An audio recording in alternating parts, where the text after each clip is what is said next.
We are getting ready to send our children to be taught by people that we've never met before.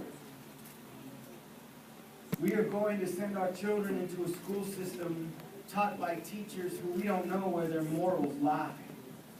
We don't know how much they pray. We don't know if they believe in the same God that we do.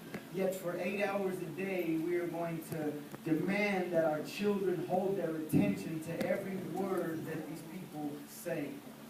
They believe in a system that has its faith in the fact that we have evolved from apes and from monkeys. There is a system that they call it the Big Bang Theory, that says at one point, all of a sudden, the atmosphere exploded, and that began the chain of events. That began evolution. And we are still evolving into something higher, into something different. They don't believe that there was a God that breathed through his nostrils and spoke with his words and said, "Let there be light," and there was light. They don't believe in a God that has separated light from darkness and made the darkness at night and the light during the day. They don't believe in a God that has created animals that will live in the fish, that will live in the oceans and call them fish, or believe that it created an animal that will live on land. But for 8 hours a day, we're going to send our children there, and we demand that they pay attention. It is in school where I began to learn how to do drugs. It was in school that I learned how to have relationships that weren't godly relationships. It was in school where I learned that there are some parents that will buy alcohol for their children as long as they drink it under their own roof, even though they're not 21. It was in school that I realized how to cheat, or how to lie, and how to steal. The difference is that when I went to school, when something happened, they would call your parents and say, "You know what, I'm going to tell your mom on you," and they would call your mom in and your dad in, and they would come in and threaten you with the whooping or threaten you with grounding. Now they will call the cops on you, and they will arrest you, and they will call your parents from the police station.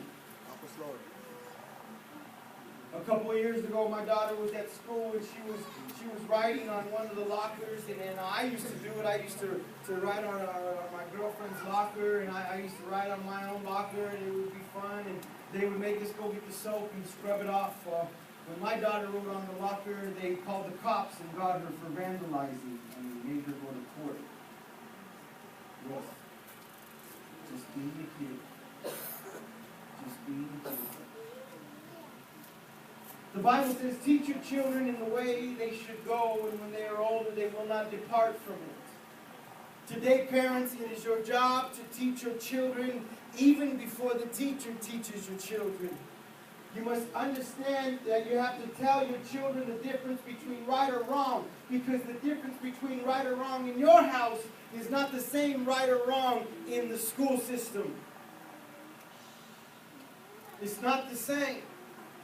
You have to be involved with your friends. You have to take their cell phones, and you got to look through it and see who they're texting, see what they're texting, and see what websites they're going on, and see what they're learning in school.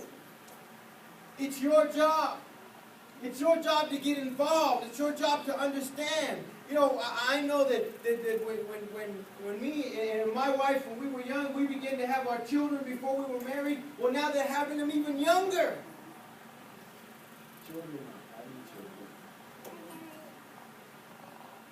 And I put the pressure on the parents. I put the pressure on the parents to them to understand that, you know what, you have to teach your children in the way that they should go, and when they were older, they will not depart from it. The school that we left 10 years ago is not the same school that there is today. I remember when I switched schools, I used to switch schools all the time. I went to so many different schools. But the one thing that I can count on is that I had memorized the Pledge of Allegiance. I always did the Pledge of Allegiance.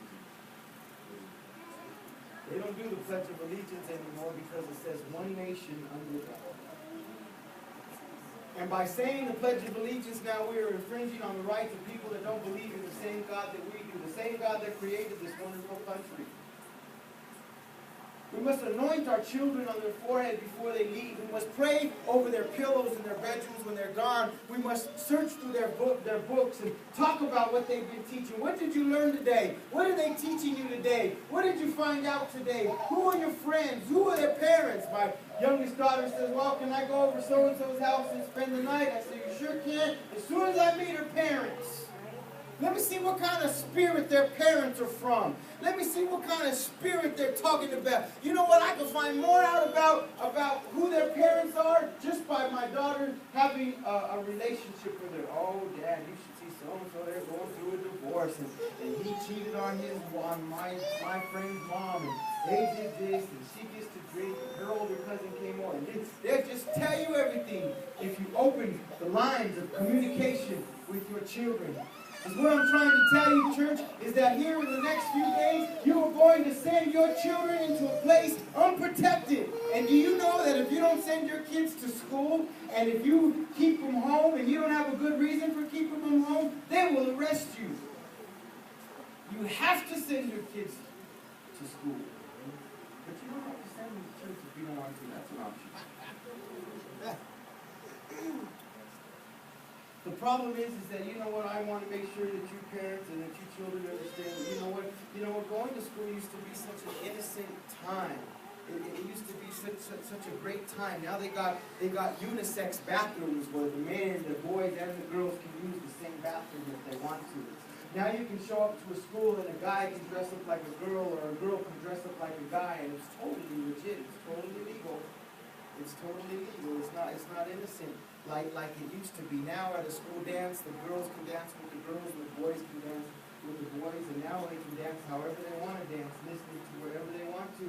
And if we don't let our kids do it, then we're not the co-parents, and all of a sudden our kids begin to rebel against us. Don't let your kids do everything everybody else is doing.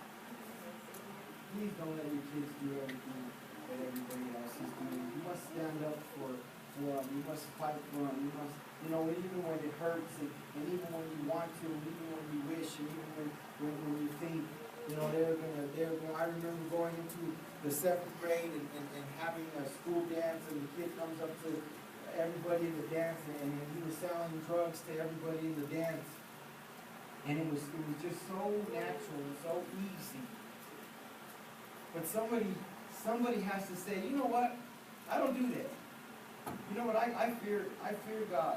I believe that God is coming back one day for a church without spot or wrinkle, and if I'm not careful about what I put into my body, I may not make it to heaven. The thing is that, churches, that I want you to understand is that don't let the world teach your kids everything. Don't let the world teach your kids everything. You must sit them down and begin to talk to them about the enemy. You must sit around and talk to them that, you know what, just because we have rules in this household doesn't mean that there's going to be rules in every household. There are some children that will befriend your children whose parents do not care about them.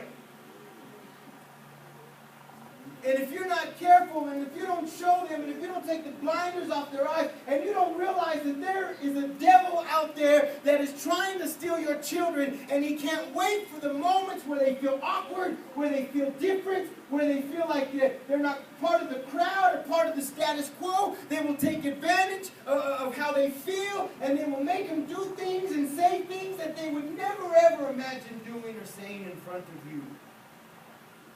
The biggest and one and only rule that I have in my household is that if you can't do it in front of me, don't do it. That's it.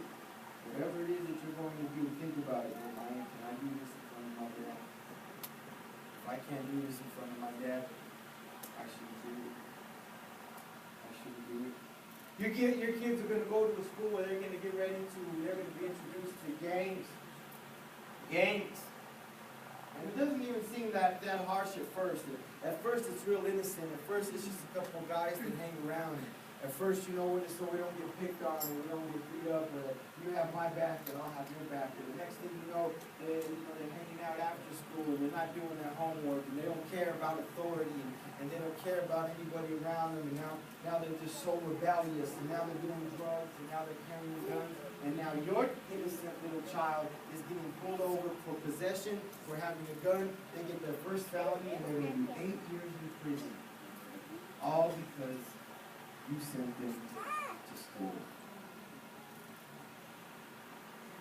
The problem is then is that if you don't let the world teach your kids everything, you really have to go and you have to be involved. Yeah, who was that little girl you were talking to? Who was that little boy that was walking with you after school? Who are his parents? What do his parents do?